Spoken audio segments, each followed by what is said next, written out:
Caríssimos ouvintes do Rádio Clube de Angra, Voz da Terceira, bem-vindos ao espaço Impermanências. Como é sabido, o espaço Impermanências está no ar todos os sábados entre as 16 e as 17 horas. A voz e a presença é de Carlos Amaral. Da Ilha Terceira para os Açores e dos Açores para o mundo. Hoje o programa Impermanências abordará o tema O Medo.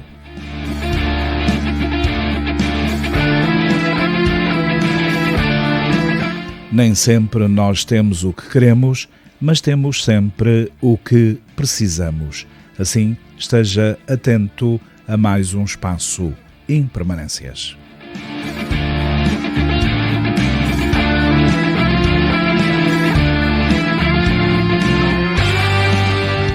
O medo é uma sensação que proporciona um estado de alerta, demonstrado pelo receio de fazer alguma coisa, geralmente por se sentir ameaçado ou ameaçada, tanto fisicamente como psicologicamente.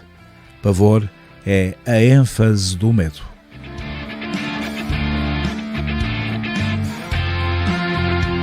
O medo é também uma reação obtida a partir do contacto com algum estímulo físico ou mental, ou seja, uma interpretação, uma imaginação, uma crença que gera uma resposta de alerta no organismo. Esta reação inicial dispara uma resposta fisiológica.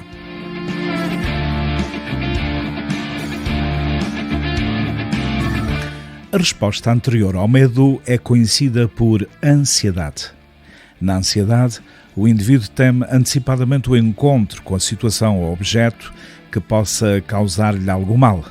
Sendo assim, é possível traçar-se uma escala de graus de medo na qual o máximo seria o pavor e o mínimo uma leve ansiedade.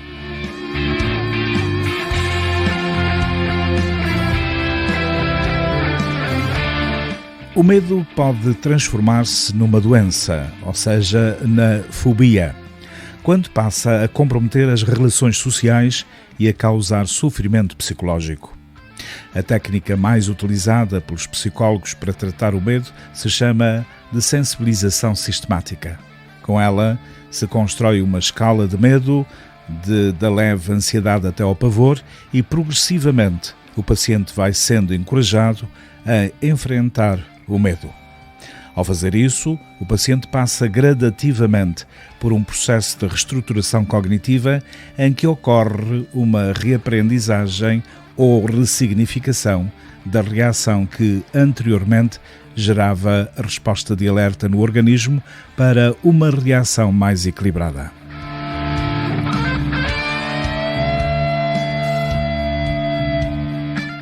O que é o medo? As definições dos dicionários indicam que a palavra medo significa uma espécie de perturbação diante da ideia de que se está exposto a algum tipo de perigo que pode ser real ou não. Pode-se entender ainda o medo enquanto um estado de apreensão, de atenção máxima, esperando que algo mau irá poder acontecer.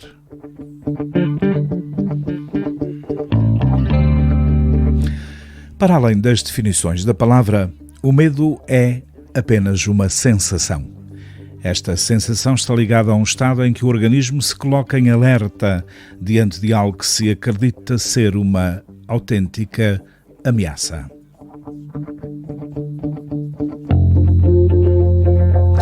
O medo é um estado de alerta extremamente importante para a sobrevivência humana. Uma pessoa sem medo nenhum pode se expor. Ou seja, uma pessoa sem medo nenhum pode expor-se a situações extremamente perigosas, arriscando a própria vida sem medir as possíveis consequências trágicas dos seus próprios atos.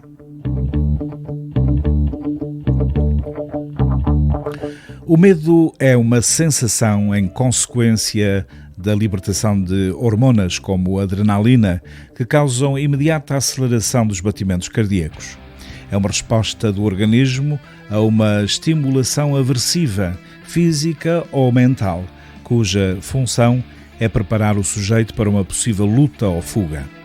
Antes de sentir medo, a pessoa experiencia a ansiedade, que é uma antecipação do estado de alerta. Entre outras reações fisiológicas em relação ao medo, podemos citar o ressecamento dos lábios, o empalidecimento da pele, as contrações musculares involuntárias, como as tremedeiras, entre outros processos fisiológicos em que o medo está presente.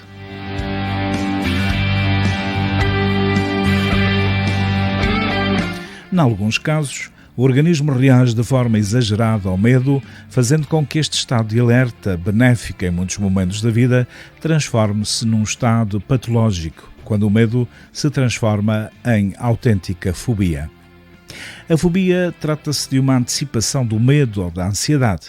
A sua característica mais importante é o comprometimento da relação que o sujeito estabelece com o mundo que o cerca.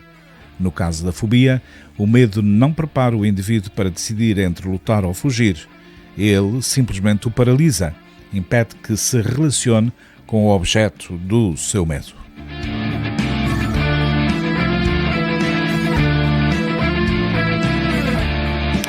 Não se fala em tratamento para o medo, a não ser nos casos em que ele se torna irracional, como na fobia. Nestes casos, o tratamento mais conhecido em psicoterapia é aquele que há pouco eu nomeei, a dessensibilização sistemática, que consiste numa aproximação sucessiva do sujeito em relação ao seu objeto de pavor. Por exemplo, se uma pessoa desenvolve fobia em viajar de avião, a técnica propõe posições que gradualmente se aproximam da viagem, como balançar, olhar para baixo de um andar alto, entrar num avião estacionado, até que finalmente a pessoa aceite e consiga realizar a viagem. Não é um tratamento fácil, requer, portanto, uma dedicação de paciente e terapeuta, mas mostra resultados bastante significativos. Outros tratamentos são baseados em teorias como as que propõem a origem do medo ou da fobia em traumas do passado, reais ou imaginários. Nestes casos, quando se consegue compreender o trauma em seus mais diversos significados, os medos tendem a diminuir significativamente. De qualquer forma, qualquer tratamento visa a diminuir a níveis normais ou mais equilibrados a resposta de alerta que o medo gera em toda a gente medrosa.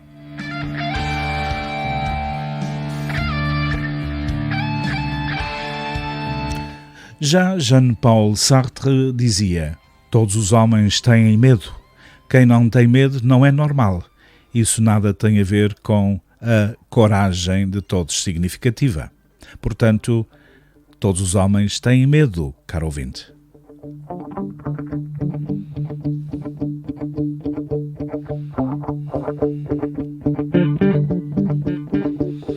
Presentemente vivemos num ambiente de medo. O medo do coronavírus, que apesar de não o vermos, sabemos que existe e que nos pode matar. O medo do desconfinamento, da dessensibilização de cada um perante este facto. O medo das repercussões económicas. O medo de outras vagas de pandemia que podem surgir. O medo do futuro. Sentir medo não é um sentimento bom. Não ajuda e não há ninguém que não tenha sentido esta sensação.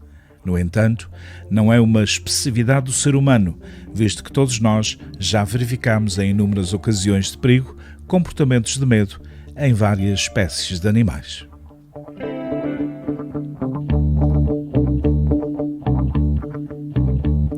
Por vezes atribuímos ao conceito de medo designações diferentes como a angústia, a ansiedade ou a preocupação. O medo é uma reação espontânea e natural inerente à sobrevivência das espécies e que o homem tem experimentado ao longo de várias etapas da sua vida, podendo incluir inúmeros graus, desde uma simples insegurança até a um pavor que pode levar ao terror total. Para o ser humano, o medo pode ser considerado como um sentimento de receio em relação a uma pessoa, a uma situação ou mesmo a um objeto. É inerente à própria pessoa, o que atemoriza um indivíduo pode ser diferente para outro.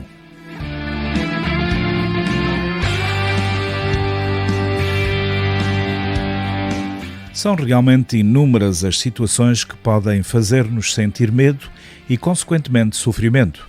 Algumas são reais e outras imaginárias, como, por exemplo, ter medo de espaços abertos, saltar entre prédios, andar a grande velocidade, ter uma arma apontada à cabeça, ter medo de palhaços, de andar de avião ou medo da própria morte.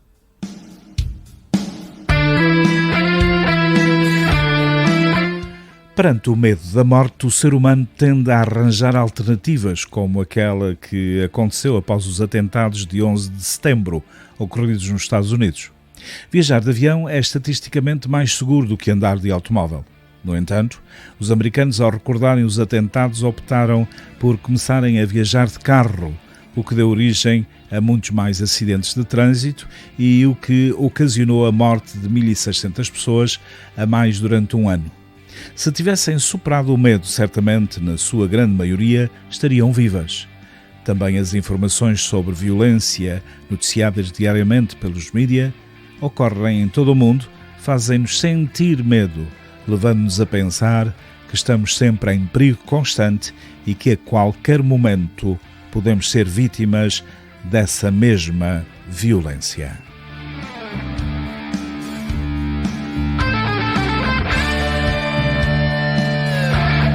Mas também é importante entendermos que, do mesmo modo, as manipulações usadas pelas empresas de marketing relativamente à nossa aderência ou não à moda, como o vestuário, os produtos de higiene ou a aquisição de bens como telemóveis ou automóveis, podem levar-nos a sentir medo de sermos rejeitados pelo grupo com quem socializamos diariamente.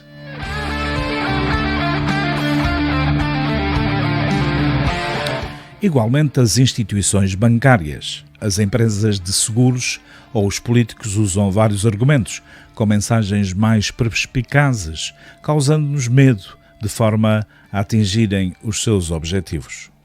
Portanto, no dia de hoje, o medo é uma das principais razões pelo entorpecimento das pessoas que preferem manter-se em situações desagradáveis, ou seja, aquilo que se designa como zonas que anteriormente eram confortáveis e que, com o passar do tempo, foram se alterando e se transformaram em áreas desfavoráveis, sem tentarem, com alguma mudança, perspectivarem outra mudança. Estas pessoas preferem permanecer em más situações e temem por algo novo e desconhecido.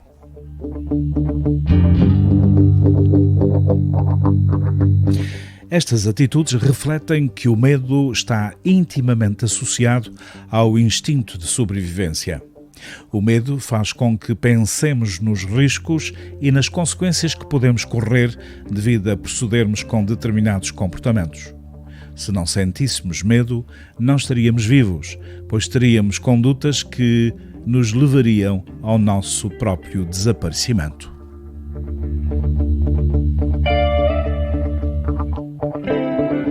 Existem dois tipos de medo. Um que se identifica com a sensação de quando estamos perante uma ameaça física, quando estamos a tentar afastar-nos de um ladrão que está a correr atrás de nós, e o medo dos nossos pensamentos perante o que nos pode suceder futuramente, baseados na nossa imaginação ou em acontecimentos passados.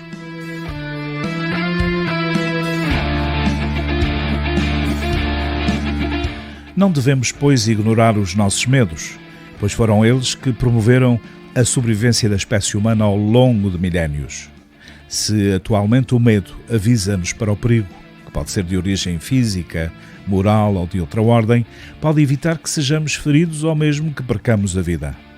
Também, na época primitiva, o medo foi experimentado pelo homem das cavernas que, ao deparar-se com os predadores, corresse para fora do alcance deles ou se refugiasse nas cavernas mais próximas.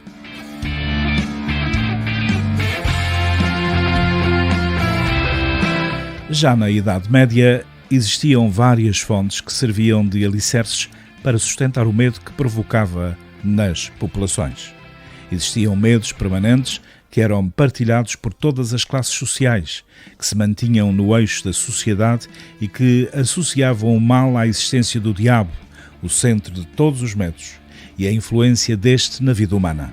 Havia o medo do mar, o medo das estrelas, o medo dos lobos, o medo dos presságios ou então o medo dos fantasmas.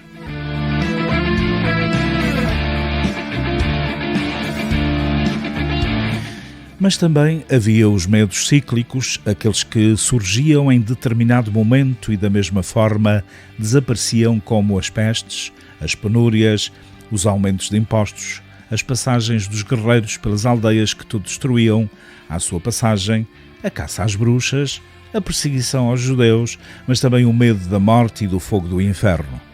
Baseavam-se ainda nos escritos bíblicos, que faziam referência à crença no diabo, nas bruxas e nos males que podiam causar, de outros seres fantásticos e nas ordens para destruir os magos e os encantadores. Estes relatos levavam a crer de que as bruxas existem e que podem ocasionar malefícios ou benefícios para a humanidade. Naquela época surgiu o Tribunal do Santo Ofício, como forma de extinguir as heresias na Europa, combater o diabo e os seus agentes. A Inquisição, através de vários instrumentos de manipulação e tortura psicológica, fazia crer a existência de males onde, afinal, não existiam.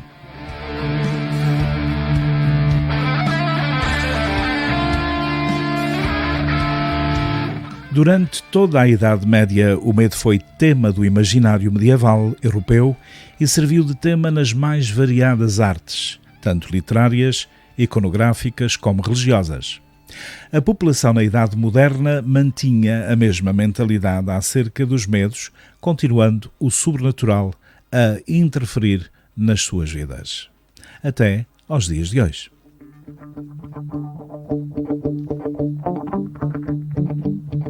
Os medos e as inquietações que sentiam vinham já da Idade Média, como consequência de inúmeras desgraças ocorridas nessa época, como a peste negra, a Guerra dos 100 Anos ou a morte sempre iminente devido às carências alimentares, doenças e às próprias práticas medicinais rudimentares que favoreciam para que as taxas de mortalidade fossem profundamente e altamente elevadas. De acordo com os textos religiosos, a Igreja também pode ser considerada como uma fonte de medo noturno. O homem relacionava a noite com as trevas, dando à escuridão um carácter de angústia e de muita cautela.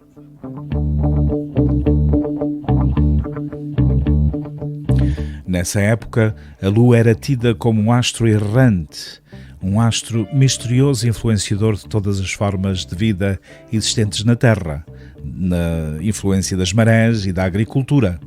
Acreditavam que a Lua contribuía para a loucura. O homem era abalado pelos seus caprichos e pelos males noturnos que ocorriam. E o próprio Satã é, por excelência, o soberano das sombras e comanda os sabás e encontros demoníacos de bruxas e bruxas. Em oposição tinham o Sol, que irradiava luz e calor.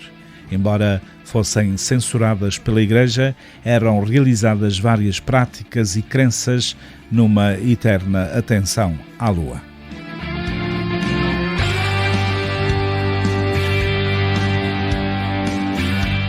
Numa era em que o homem vivia predominantemente no meio campestre, a floresta era um local de trabalho durante o dia, mas à noite o mesmo espaço era considerado uma autêntica ameaça.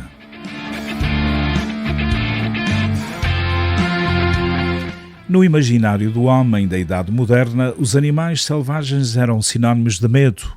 Os lobos eram considerados como animais indomados e sanguinários e motivo para que fossem realizadas caçadas coletivas. Em algumas povoações europeias, embora fosse censurado pela Igreja, era rezado o Pai Nosso do Lobo.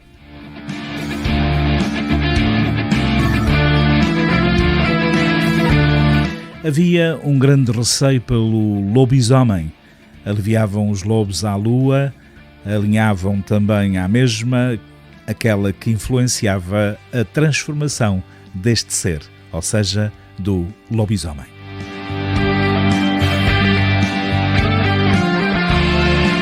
Outra figura do imaginário das populações eram os fantasmas. acreditava-se que os mortos podiam regressar. Numa época onde havia uma alta mortalidade e onde a morte e a religiosidade estavam sempre presentes, contribuíam para que se acreditassem aparições que surgiam fundamentalmente durante a noite, à hora de dormir. Qualquer simples barulho noturno era suposto ser um fantasma, por isso eram colocados no quarto alguns objetos sagrados como crucifixos e rosários.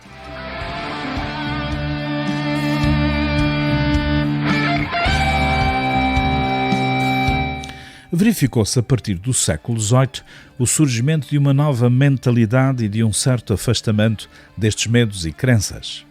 Apesar dos desenvolvimentos científicos que ocorreram e que os tentavam justificar, ainda nos dias de hoje se constata a preservação de alguns mitos ancestrais em algumas sociedades tradicionalmente conhecidas. Todavia, atualmente e em todo o mundo existem inúmeros motivos para o homem sentir medo.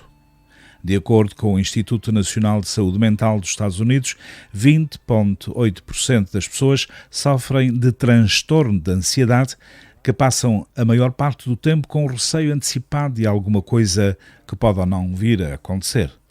Segundo as estatísticas, os doentes com esta patologia são 10 vezes mais do que na década de 1980.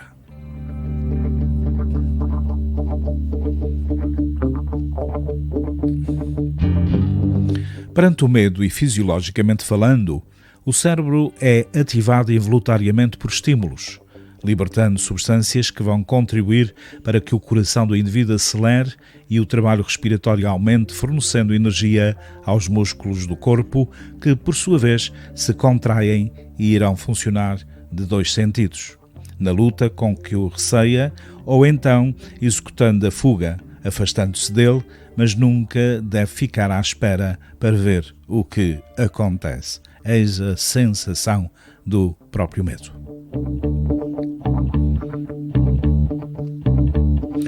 De forma a aliviar ou a eliminar o medo, para além dos medicamentos que já estão a ser criados, existem várias técnicas, sendo a principal a terapia.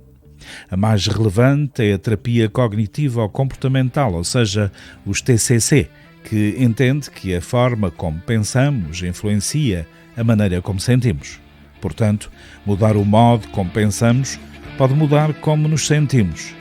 A hipnose, por exemplo, auxilia a pessoa a estimular a própria mente para sair da acomodação e ultrapassar obstáculos, assim como a desensibilização consiste na exposição gradual da pessoa ao objeto ameaçador, também ajudará a superar o medo.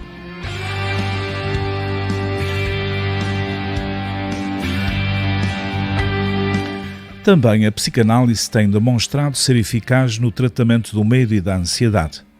Segundo os especialistas, o seu sucesso não depende da linha terapêutica em si, até porque tudo depende da relação entre o terapeuta e o próprio paciente.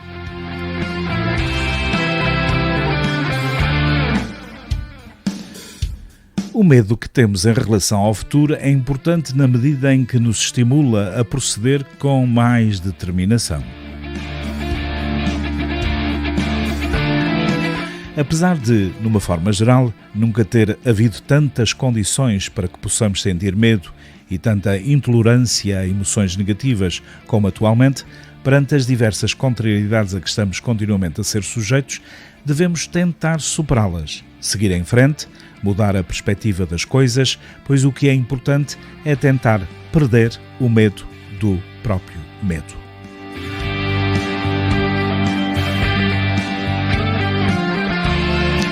Toda a gente, efetivamente, tem medo. Até os adultos têm medo, por muito corajosos que sejam. E todos temos medo de coisas diferentes. Podemos ter medo de trovoadas, dos insetos, dos testes ou de um bullying diário, por exemplo. Medo, medo e mais medo.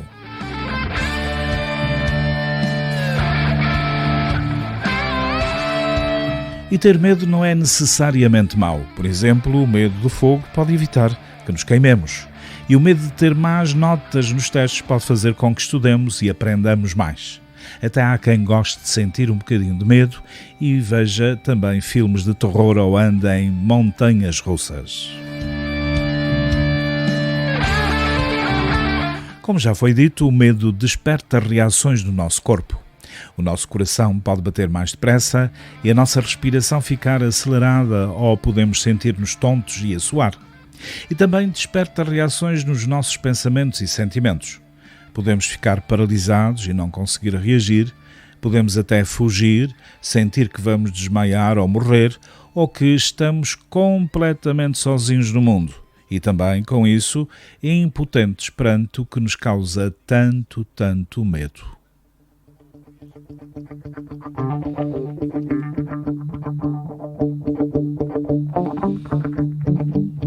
O que interessa aqui neste entendimento do medo é o que podemos fazer quando temos medo.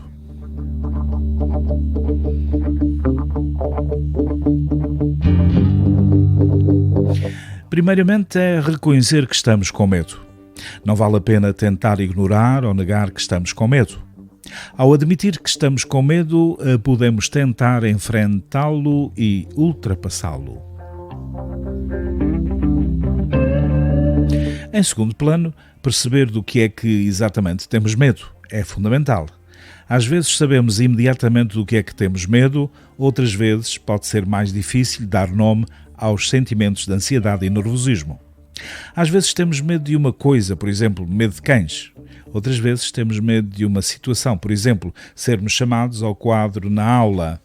Portanto, avaliemos o medo constantemente.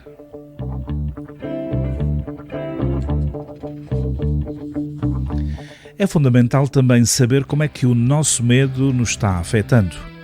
Faz-nos ficar na cama em vez de nos levantarmos para ir às aulas? Conseguimos ir às aulas, mas sentimos-nos constantemente desconfortáveis? É importante compreender exatamente qual é o poder do medo sobre nós e tentarmos combatê-lo.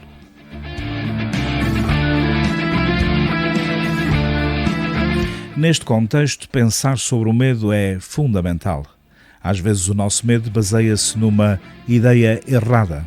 Por exemplo, se tivermos medo de cães, podemos pensar imediatamente que o cão vai morder. No entanto, na verdade, o risco de um cão nos morder é relativamente baixo. Os cães são normalmente amigáveis e não mordem. Podemos tentar pesquisar e saber se existem, de facto, motivos para termos tanto medo do próprio cão.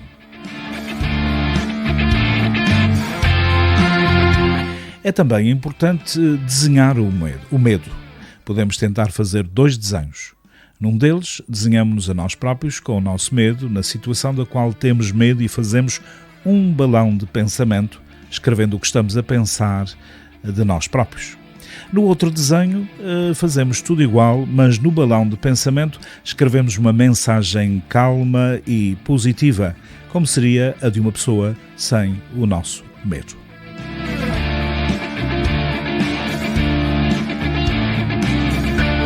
É também importante imaginarmos-nos sem ter medo. Podemos respirar fundo e tentar imaginar como seria se não tivéssemos medo. Pensarmos em nós a viver sem o nosso medo. Por exemplo, se tivermos medo de cães, imaginarmos-nos a sair à rua sem qualquer medo de nos cruzarmos com um cão ou até a vivermos com um cãozinho dentro de casa.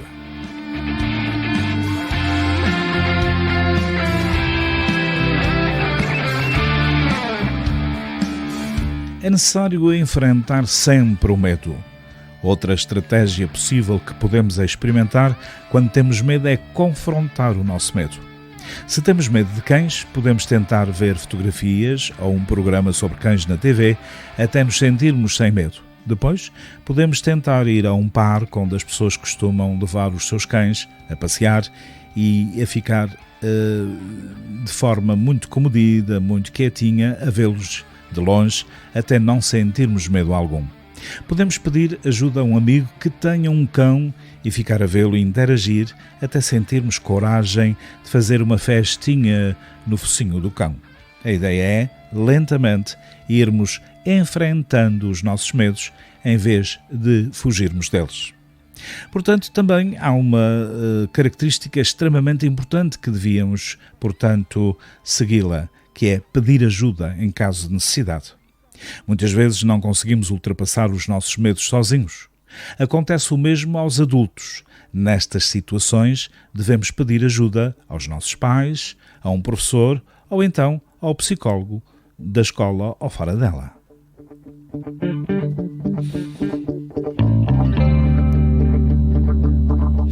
É normal, pois, ter medo quando andamos de bicicleta pela primeira vez ou quando entramos numa escola nova. No entanto, há medos que se prolongam no tempo e podem impedir-nos de fazer coisas e afetar muito a nossa vida pessoal.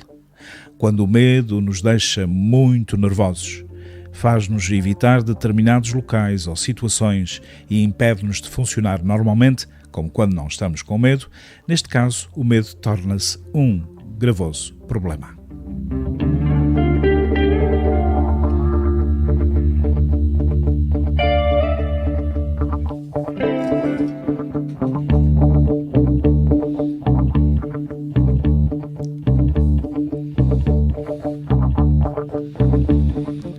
É preciso não esquecer que o medo gigante de uma coisa ou de uma situação chamar-se-á fobia.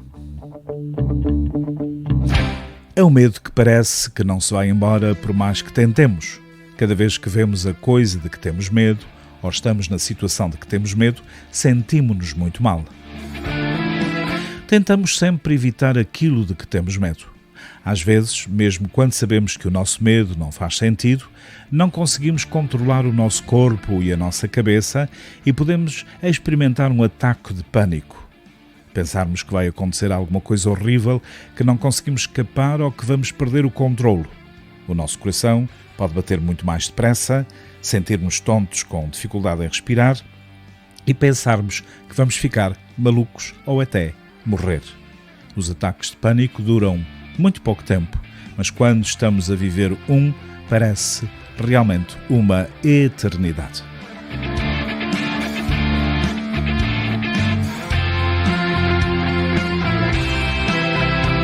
É necessário saber que existem muitos tipos de fobias. Uma das mais comuns é a fobia social. Quando temos algo do género, sentimos medo de ficarmos envergonhados em frente de outras pessoas. Podemos ter medo de falar com um professor, de nos levantarmos a meio da aula para irmos ao WC ou apresentar um trabalho à turma. Toda a gente pode ter um pouco de receio de fazer estas coisas, mas quando temos uma fobia social, temos tanto medo que não conseguimos mesmo agir normalmente. Por exemplo, ter uma fobia social torna quase impossível divertirmos numa festa de anos. Ter uma fobia social não é o mesmo que sermos tímidos. Temos muita vontade de nos divertirmos com os nossos amigos, mas simplesmente não conseguimos controlar o nosso medo quando estamos com outras pessoas.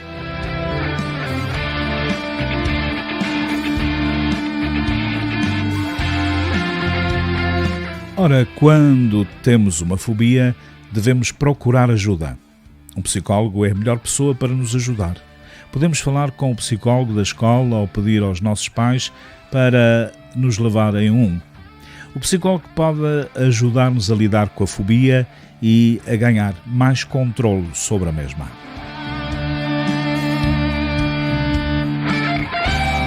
Qualquer situação que seja percebida como ameaçadora. Esta ameaça pode ser física, moral ou de qualquer outra ordem. Alguns exemplos: ansiedade ao participar de entrevistas ou reuniões, perder o sono pela expectativa dos resultados de exames médicos, pensamentos referentes à possibilidade de rompimento do relacionamento, etc., etc. Algumas vezes damos nomes diferentes à mesma sensação, como apreensão, preocupação, ansiedade, angústia, mas são termos que podem estar referindo-se ao próprio medo. Às vezes a pessoa pode não estar consciente do medo, não percebe inseguranças, mas mesmo assim eles podem impedir situações novas, como por exemplo um relacionamento satisfatório ou um emprego interessante. Algumas pessoas ficam ansiosas quando têm uma entrevista de emprego, Sentem medo e algumas vezes mentem para si mesmos dizendo que não querem este emprego e podem evitar a entrevista por medo de uma possível reprovação. O medo pode ser manifestar como uma voz dizendo que as coisas darão sempre erradas.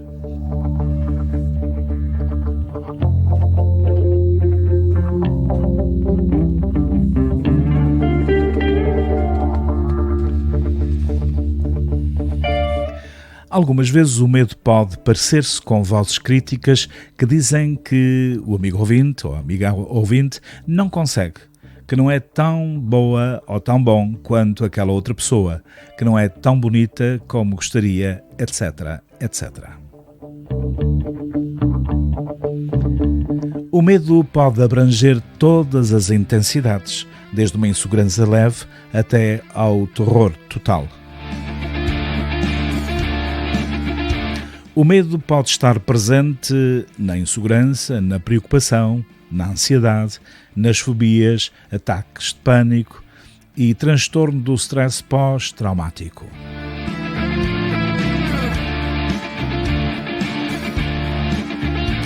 Podemos entender o medo como sentimento de insegurança em relação a uma pessoa, também a uma situação ou a um qualquer objeto.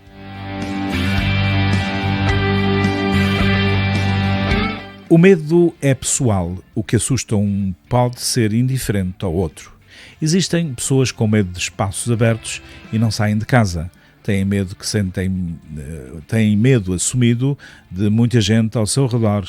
No entrar, por exemplo, numa carruagem, num avião, num carro, e outros tantos têm medo de tarefas como, por exemplo, organizar uma festa, outros têm medo de baratas, aviões, gatos, cães, etc, etc, etc.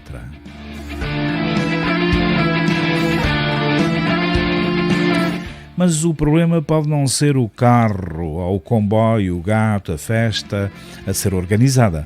O problema pode não ser a pessoa, pode não ser a situação ou objeto, mas a maneira como a pessoa percebe esta situação, pessoa ou objeto.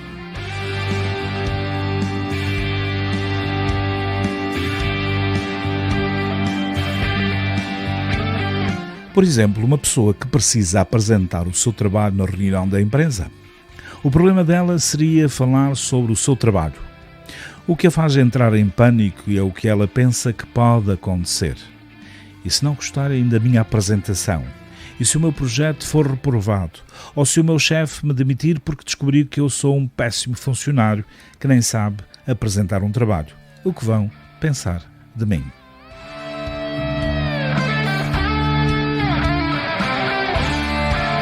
Ora, um bom passo na compreensão do medo pode ser perceber que todos os medos surgem da preocupação a respeito do que poderá acontecer em consequência do evento, e não o evento em si. A ajuda psicológica ou uma terapia adequada pode ser aplicada para tratar deste medo. É preciso também discernir muitas vezes, e é fundamental que assim seja, o medo, a fobia e o pânico. São, efetivamente, situações interligadas. O medo é um mecanismo de proteção. É ele que nos alerta dos perigos, como já aqui foi dito e repetido várias vezes. A fobia representa um medo desproporcional ao dano possível. O termo pânico também pode ser utilizado em medos desproporcionais, mas é mais comumente associado à síndrome do pânico, onde todo um quadro de sintomas físicos estão realmente associados.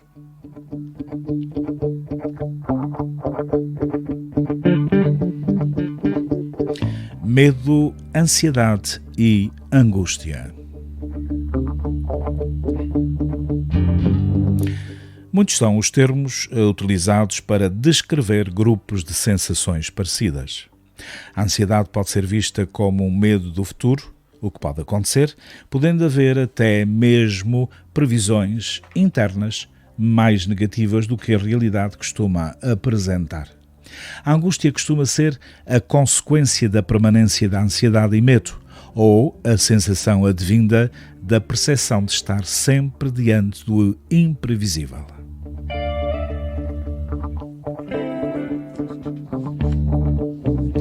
Também existe o medo de falar em público.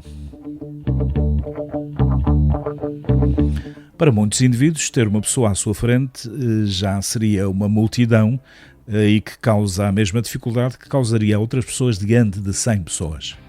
Pode ser superado através da psicoterapia, onde o psicólogo identificará qual a técnica que seria mais adequada para cada caso, sendo possível que uma pessoa tenha medo de falar em público devido a algum trauma. Outras podem ter tido poucas oportunidades num treino de habilidades sociais, por exemplo. Há também o medo de amar. Quando alguém usa este termo, normalmente está referindo-se ao medo das consequências que um envolvimento emocional pode trazer, como por exemplo, decepções, dores devido a afastamentos indesejados, traição, ciúmes, etc. Mas não devemos esquecer que todos os aspectos positivos também são possíveis, como por exemplo, a satisfação na possibilidade de formação de uma família, o companheirismo, etc., etc. A psicoterapia pode oferecer, nestes casos, um tratamento tanto para a identificação da origem destes medos, assim como a forma de superá-los.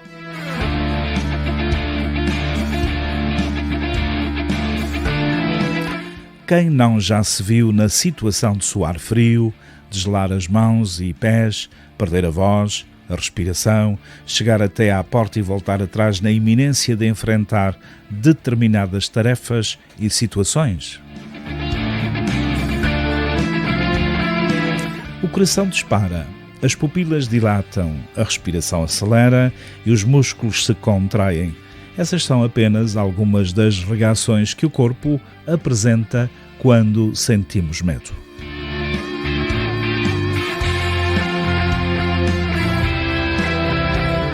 O medo tem início a partir de situações de gatilho que estimulam o stress, como por exemplo, uma entrevista de emprego, um auditório lotado esperando que cada um de nós faça uma prova escrita ou até mesmo uma pergunta inesperada.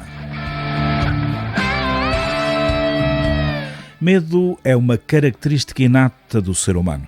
Todo o ser humano tem medo e este faz parte da evolução humana e está relacionado com o nosso instinto de sobrevivência. Mas, em alguns casos, o medo pode paralisar-nos e impedir de executarmos determinadas atividades, ou seja, e também cumprir as nossas metas e objetivos de vida.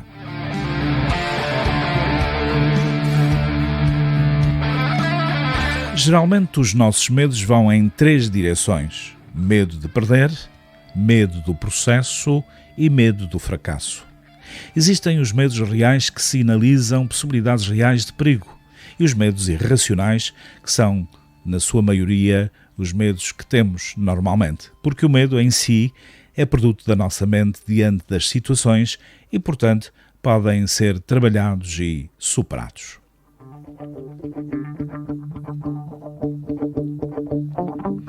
Tem gente que tem medo de tudo, mas tem alguns medos mais comuns. Vamos conhecer os medos mais comuns da maioria das pessoas e ver as nossas dicas de como superar diferentes tipos de medo. Medo escuro, medo de altura, medo de insetos, medo de sangue, medo da morte, medo de condução, medo do fracasso, medo de lugares fechados, medo de falar em público, medo de tempestade e, claro, medo de baratas.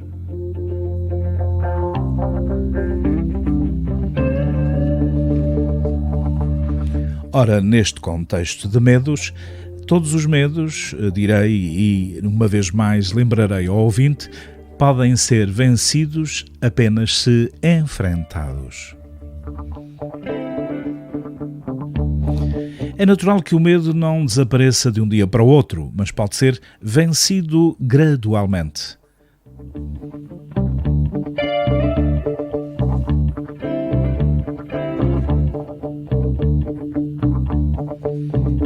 Muitos dos nossos medos estão ligados ao medo de fracassar.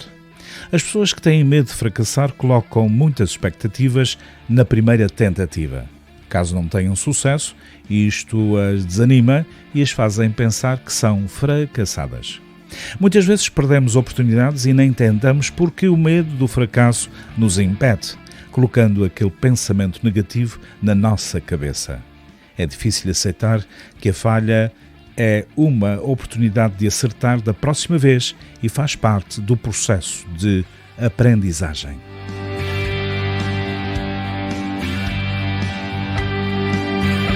Um dos nossos conselhos é tentar serem mais realistas. Só porque não conseguiu da primeira vez, isto não representa fracasso e sempre podemos aprender com os nossos próprios erros.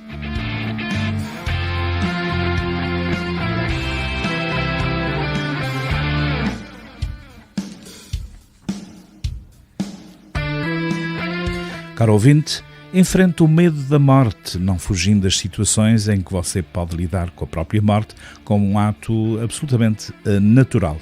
Ir ao enterro de pessoas próximas, imaginar o dia da própria morte e ter o contacto com este medo de forma que ele se torne menos ameaçador.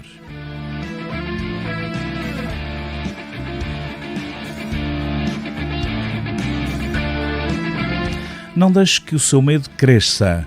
Medo não é oposto de coragem. Mesmo quem tem coragem tem medo.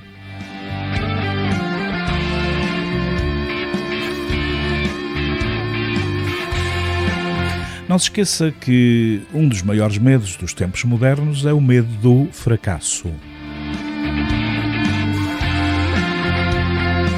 E lembrando Winston Churchill, o sucesso é ir de fracasso em fracasso sem perder entusiasmo. Veja bem.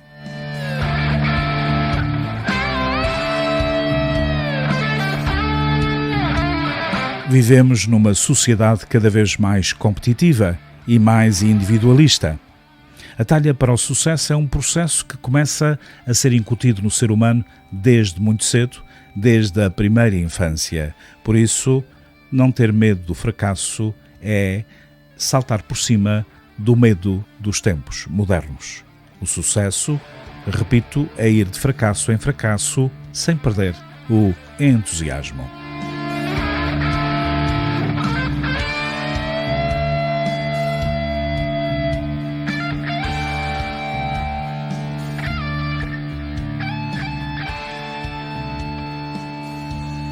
E uma vez mais chegamos ao final do nosso programa Impermanências deste sábado.